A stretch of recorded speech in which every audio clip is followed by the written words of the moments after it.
अस्सलाम वालेकुम नादरीन, आप यूट्यूब चैनल देख रहे हैं। मैं इमरान खान हूँ। सबसे पहले तो ये कि अपोजिशन ने महमूद खान अचकज़ई और अल्लामा राजा नासिर अब्बास साहब को मुज़ाकरात का मुकम्मल इख्तियार दे दिया। ये तो इमरान खान साहब ने दिया था आज से 6-7 माह पहले, जब उन्होंने कहा था कि महमूद खान अचकज़ई को अपोजिशन लीडर बनाया जाए और अल्लामा राजा नासिर अब्बास साहब को सेनेट में अपोजिशन लीडर बनाया जाए। तो ये दोनों लोग तो बन गए और इमरान खान साहब ने उस वक्त उन्हें इख्तियार दिया था कि ये मुज़ाकरात कर सकते हैं।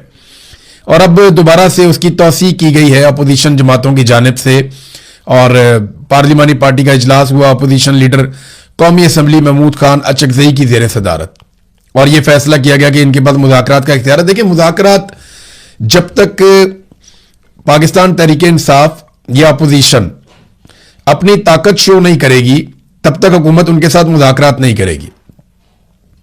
इसको जरा इक्वेशन को आप समझें। एक तरफ अवामी ताकत है अपोजिशन के साथ, एक तरफ फौज की ताकत है हुकूमत के साथ, और ये जो हुकूमत बनी हुई है ये मिलिट्री एस्टेब्लिशमेंट ने, जर्नैलों ने मिलकर बनाई हुई है। और वो बंदूक की ताकत एक तरफ है, अवाम की ताकत एक तरफ है। हुकूमत बंदूक की ताकत को लगातार इस्तेमाल कर रही है, जबकि अपोजिशन अवाम की ताकत को इस्तेमाल करने से गुरेज कर रही है। वो किसी तहरीक में नहीं जा रहे। तो जब तक अपोजिशन अपनी ताकत शो नहीं करेगी तब तक हुकूमत मुज़ाकरात की टेबल पर बैठेगी नहीं। ये यूनिवर्सल है, ये पूरी दुनिया में ऐसे ही होता है। अमेरिका मुज़ाकरात करना चाहता है ईरान के साथ, क्यों करना चाहता है? क्योंकि ईरान ने अपनी ताकत शो की। अगर ईरान अमेरिका को वापस जवाब ना देता या लड़ाई ना करता या मुंह तोड़ जवाब ना देता, इसराइल के ऊपर अटैक ना करता, अमेरिकन अड्डों के ऊपर अटैक ना करता, तो अमेरिका और इसराइल कभी भी मुज़ाकरात ना करते ईरान के साथ, बल्कि वो उसको और मारते और मजीद तबाही फैलाते। तो जब तक आप खड़े नहीं होते ना तब तक दूसरा आपको तस्लीम नहीं करता। अपोजिशन को यह बात समझनी पड़ेगी कि कभी भी टेबल के ऊपर बैठकर उन्हें वो नहीं मिलेगा जो वो मैदान में हासिल करने के काबिल नहीं है। हाँ, ये जरूर है कि उन्हें बहुत वोट पड़े हैं, लेकिन पाकिस्तान की एस्टेब्लिशमेंट ने, आसिम मुनीर साहब ने वोटों को तवज्जो ही नहीं दी। उन्होंने जाली फॉर्म 47 जारी किए और ऐसे लोगों को हुक्मरान बना दिया जिनको अवाम ने मुस्तरद किया था। अब ये जो लोग हैं ये चुनतखब है, इनको चुना है आसिम मुनीर साहब ने, ये मुंतखब नहीं है, क्योंकि पाकिस्तान के अवाम ने किसी और को मुंतखब किया था। बहरहाल तहरीक इंसाफ शायद ये बात अभी तक समझ नहीं पाई कि जब तक वो मुज़ामत नहीं करेंगे तब तक मफाहमत आगे नहीं बढ़ सकती। ये बात PMLN ने एक दौर में कही थी जब उनका बुरा वक्त था कि मुज़ामत होगी तो मफाहमत होगी। तो जब तक मुज़ामत नहीं करेगी पाकिस्तान तहरीक इंसाफ तब तक मफाहमत का कोई रास्ता नहीं खुलेगा। आप यहां से अंदाजा करें कि एक एक करके सबको उठाकर ले जाते हैं। लाहौर में एक छापा पड़ा, ये बहुत पुराने आदमी है, आजकल पाकिस्तान तहरीक इंसाफ के साथ हैं और ये हमेशा से आज़ाद कश्मीर में MNA बन जाते हैं। जो उनकी मखसूस नशस्तें हैं जो बाहर से जिसमें इलेक्शन होता है, मुहाजिरों वाली सीटें, वहां पे वो MNA बन जाते हैं। गुलाम महिउद्दीन दीवान साहब, पुलिस वहां पे जाती है क्योंकि अब ये तहरीक इंसाफ के साथ है। पुलिस जाती है, उनके दरवाजे पे खड़ी हो जाती है, वहां पे दरवाजे खटखटाती है, ऊपर से फलांगते हैं। सारी वीडियो देखी मैंने। छलांगे मार के पुलिस वाले घर के अंदर दाखिल हो जाते हैं, दरवाजा तोड़ देते हैं, खोल देते हैं, अंदर घुस जाते हैं और गुलाम महिउद्दीन दीवान साहब को पकड़ के ले जाते हैं। ये इलेक्शन होने जा रहा है आजाद कश्मीर में और ये इलेक्शन की रिहर्सल है। पहले इलेक्शन होते थे ना तो गहमा गहमी होती थी, जलसे जुलूस इस किस्म की चीजें होती थी, बैनर पोस्टर तकारीब होती थी, गहमा गहमी होती थी इलेक्शन की। अब इलेक्शन की निशानी यह है कि जो सबसे मकबूल पॉलिटिकल पार्टी है पाकिस्तान तहरीक इंसाफ, उसके बंदे उठाए जा रहे होंगे हर तरफ और हर तरफ कागजात छीने जा रहे होंगे, बंदे अगवा हो रहे होंगे, बंदे गिरफ्तार हो रहे होंगे। और जो इमरान खान के मुकाबले में पॉलिटिकल पार्टीज हैं वो बेचारे तो जलसे जुलूस करने के काबिल भी नहीं रहे। उनकी ये हालत हो गई है उनकी अपनी हरकतों की वजह से। जरा गिलगित बल्तिस्तान वाले लोगों से गुजारिश है करीब करीब आ जाएं और जरा गौर से सुने, इसलिए कि अब मैं सारी पॉलिटिकल पार्टीज के इंतखाबी निशान आपको बताने वाला हूं। मुस्लिम लीग नून का इंतखाबी निशान है शेर और पीपल्स पार्टी का इंतखाबी निशान है तीर, और पाकिस्तान तहरीक इंसाफ से एक मरतबा फिर इंतखाबी निशान छीन लिया गया। तो उनका इंतखाबी निशान क्या है ये जरा आप सुन लें कि कहां पे अगर कोई वोट डालना चाहता है पाकिस्तान की मिलिट्री एस्टेब्लिशमेंट के खिलाफ, और अगर कोई इस वक्त वोट डालना चाहता है फौजी जर्नैलों की मुदाखलत के खिलाफ, तो वो कहां वोट डाल सकता है। गिलगित 1 यहां पे इंतखाबी निशान है जी खैमा, ये PTI का। गिलगित 2 यहां पे ट्रांसफार्मर है। गिलगित 3 वाले सुन लें, यहां पे शांति टोपी।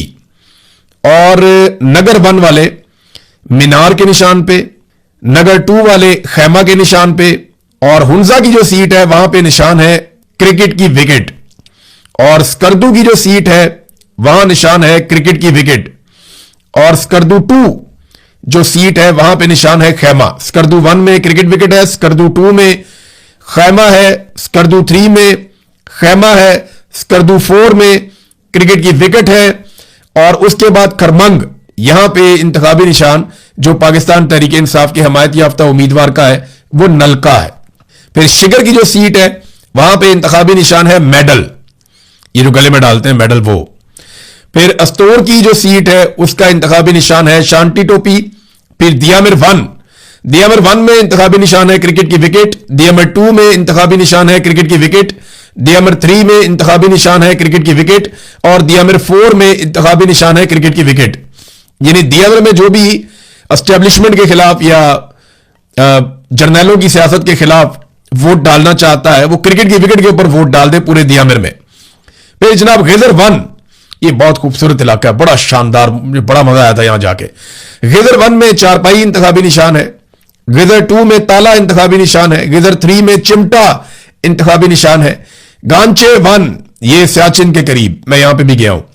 गांचे 1 में इंतखाबी निशान है नलका, गांचे 2 में इंतखाबी निशान है क्रिकेट की विकेट, और गांचे 3 में इंतखाबी निशान है क्रिकेट की विकेट। और ये सारी जो तफसीलात हैं ये बताई हैं गिलगित बल्तिस्तान के साबिक वजीर आला खालिद खुर्शीद साहब ने।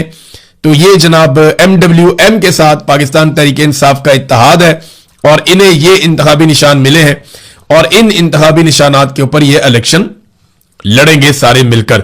तो गिलगित बल्तिस्तान वाले याद रखें कि अगर उन्होंने पाकिस्तान की मिलिट्री एस्टेब्लिशमेंट को एक मरतबा फिर शिकस्त देनी है जैसा कि पाकिस्तानियों ने दी थी 8 फरवरी 2024 को, अगर आप वैसे शिकस्त देना चाहते हैं, देखिए मैं ये जानता हूं कि गिलगित बल्तिस्तान में हर कोशिश की जाएगी, सारे हथकंडे अपनाए जाएंगे, पूरा जोर लगाया जाएगा और किया यह जाएगा कि किसी तरह भी एंटी एस्टेब्लिशमेंट या जर्नैलों की ख्वाहिशात के खिलाफ कोई हुकूमत ना बने। लेकिन अगर अवाम इकट्ठी हो जाए और वो इस बात पे मुत्तफिक हो जाए कि उन्होंने अपना मैंडेट नहीं जाने देना तो बड़ी मुश्किलात पैदा हो सकती हैं उनके लिए। फजलुर रहमान साहब, नाज़रीन बड़ी मजेदार खबर यह है कि फजलुर रहमान साहब एहतजाज कर रहे हैं महंगाई और लोड शेडिंग के खिलाफ। फजलुर रहमान साहब, आपको अपने खिलाफ एहतजाज करना चाहिए। आपकी पार्टी महंगाई और लोड शेडिंग के खिलाफ इसलिए एहतजाज नहीं कर सकती कि इन्हीं चीजों को बेहतर करने के लिए आपने इमरान खान की हुकूमत गिराई और आप साजिश का हिस्सा बने। और अब आप अपने मुंह से बता चुके हैं कि आपने पाकिस्तानी फौज के जर्नैलों के कहने के ऊपर उनके साथ बैठकर यह तय किया कि इमरान खान की हुकूमत को कैसे गिराया जाएगा।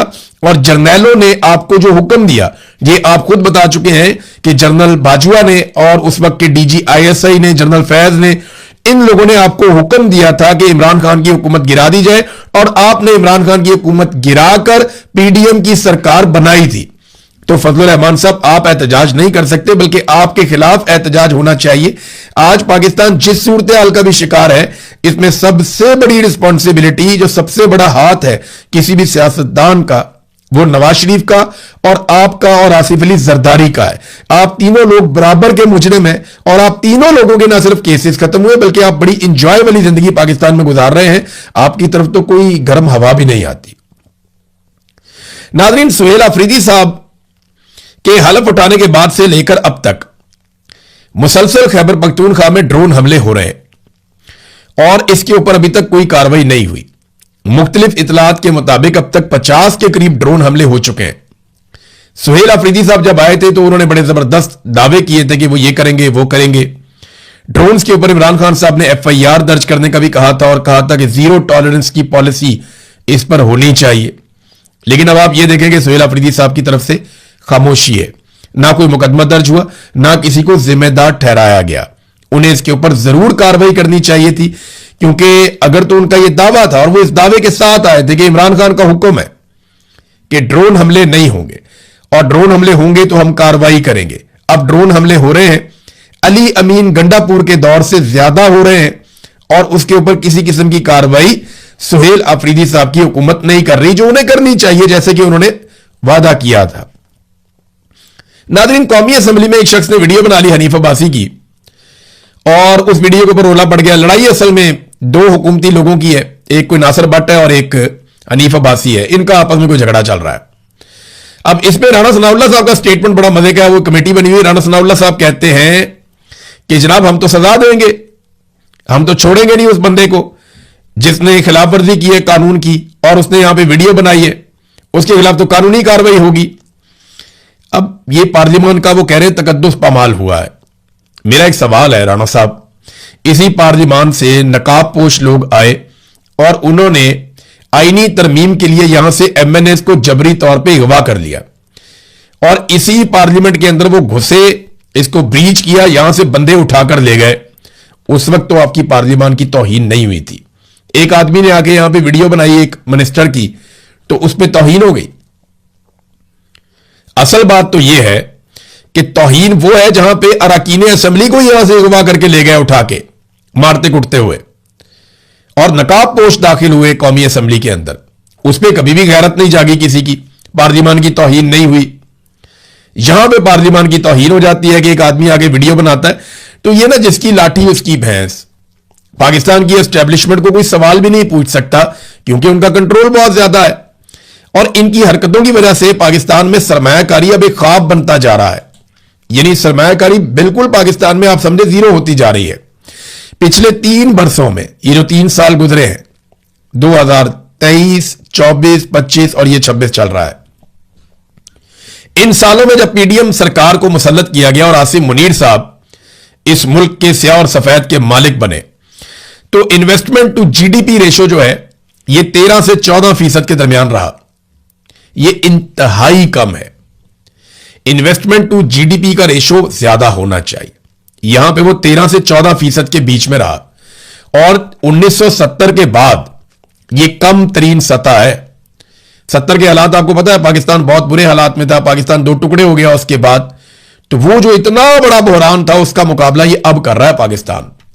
जो याया खान ने पाकिस्तान के साथ किया, उससे मिलती जुलती इकोनॉमी के साथ इस वक्त हालात आसिम मुनीर साहब के दौर में हो गए हैं। तो आसिम मुनीर साहब जब से आर्मी चीफ बने, इन 4 सालों में बेड़े गर्क हो गए, और जीडीपी, इन्वेस्टमेंट टू जीडीपी की जो रेशो है 13 से 14% के दरमियान रही, जो 1970 के बाद से कम तरीन सतह है।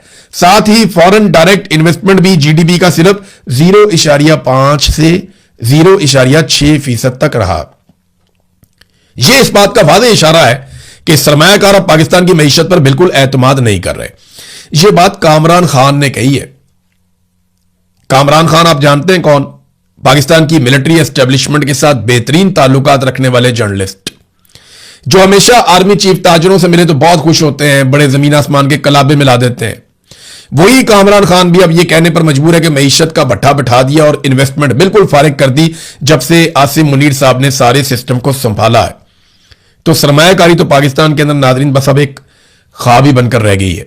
सिर्फ एक प्रोजेक्ट किया पंजाब हुकूमत ने अपना अलग से, बाकी सारे तो पुराने प्रोजेक्ट हैं। एक प्रोजेक्ट किया सुथरा पंजाब।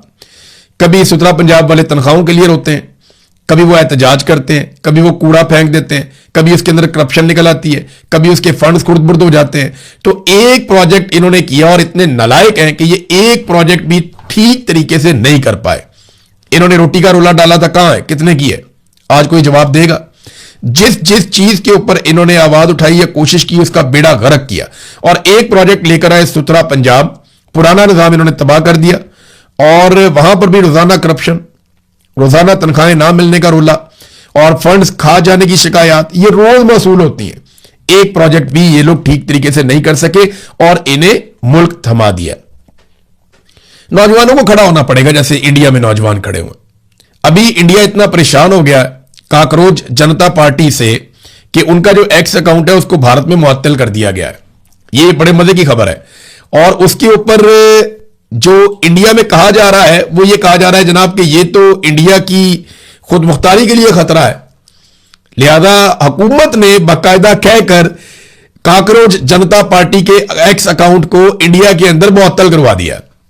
बाकायदा हुकूमत ने दरखास्त देकर करवाया। आप अंदाजा करें कि ये नौजवानों से कितना डरते हैं। जहां जहां पे भी फाशिस्ट हुकूमतें होंगी, अब इंडिया में ये जो फाशिज्म है ये फौज के बगैर है। वहां पे एक सियासी और एक बहुत बड़े सरमायाकारों का माफिया है। वो पूरे इंडिया को उन्होंने कंट्रोल किया हुआ है। उसमें बड़े बड़े सरमायाकार हैं, इंडिया की हुकूमत है, उनका गठजोड़ है आपस में, वो इदारों को कंट्रोल करते हैं और उन्होंने मिलकर पूरे निजाम को यरगमाल बनाया हुआ है। वो भी नौजवानों से बहुत डरते हैं। इसी तरह पाकिस्तान में ये जो गठजोड़ है, इसमें पाकिस्तान की मिलिट्री एस्टेब्लिशमेंट यानी फौज के चंद जर्नैल और कुछ पॉलिटिकल माफिया और उनके साथ जो है बहुत बड़े बड़े सरमायादार, इन्होंने मिलकर पाकिस्तान में यही वाला गठजोड़ बनाया हुआ है। ये भी नौजवानों से बहुत डरते हैं। इन्होंने तो नौजवानों से डर के पूरा का पूरा एक्स ही बैन कर दिया था पाकिस्तान के अंदर, और रोजाना किसी ना किसी चीज को बैन करते रहते हैं, बंद करते रहते हैं। नाज़रीन, जो मामला इस वक्त ईरान और अमेरिका के बीच में चल रहा है, उसमें सालसी के लिए आसिम मुनीर साहब रिपोर्ट हुए हैं कि वो तेहरान जा चुके हैं। अब वो वहां से क्या हासिल करते हैं, दो चीजों पे मामला फंस गया है। ईरानी मीडिया यह दावा कर रहा है कि उन्होंने अमेरिकी तजावीज के जवाब में अपनी तजावीज दे दी है। सिर्फ दो चीजें ऐसी हैं जहां पे आके सींग फंस गए हैं अमेरिका के और ईरान के। नंबर एक, आबना हुर्मुज। ईरान चाहता है कि वो उसके ज़ेरे निगरानी चले और वो इस पूरे एरिया को कंट्रोल करे। अमेरिका चाहता है पहले जैसा हो जाए। नंबर दो, यूरेनियम। अमेरिका कहता है यूरेनियम अमेरिका की निगरानी में दी जाए, वॉर ट्रॉफी के तौर पे अमेरिका इसको लेकर जाए, जबकि ईरान कहता है कि ये हमारी सरजमीन से बाहर नहीं जाएगी। ये दो जगहों पे आकर ये फंस गए।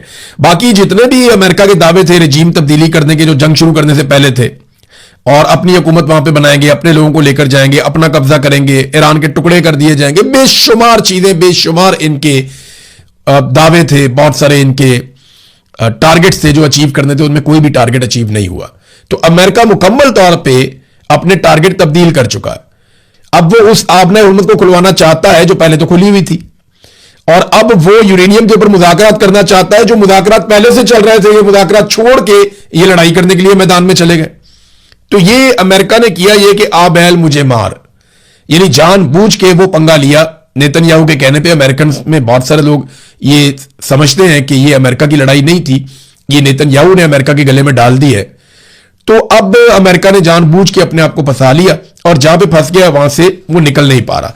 मैंने आपको पिछले वीलॉग में कहा था कि चीनी जहाजों ने यूरोपीय जहाजों को शिकस्त दी है।